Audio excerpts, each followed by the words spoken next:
How to use Microsoft Teams. Hello everyone, today we're diving into the all-new Microsoft Teams with faster performance, a simplified interface, and new features. Teams is now more efficient than ever. Let's explore how to use it effectively.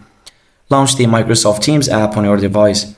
Enter your account details and sign in. You'll see a fun new sign-in screen with your account options on the left. Notice the lighter, cleaner design. The interface adapts to your system settings, but you can switch between light mode, dark mode, or classic mode in the settings. You'll see the new channel pane, and this is where you can manage channels, add descriptions, and adjust notifications. Collapse this pane by clicking Close Channel Details if needed.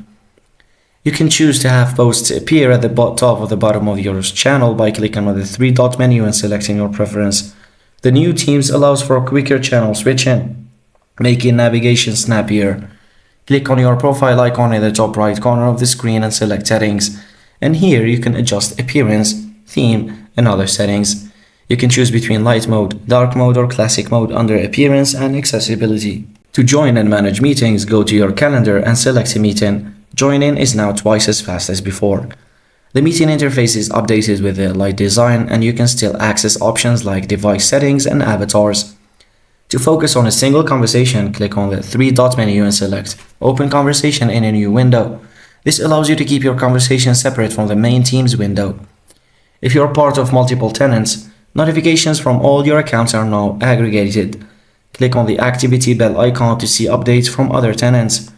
Hover over the activity bell to view notifications and switch between tenants quickly.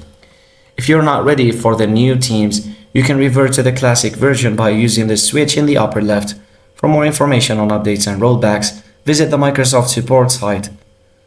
And that's a wrap on our tour of the new Microsoft Teams. If you found this guide helpful, please hit the thumbs up and subscribe for more tips. Thanks for watching.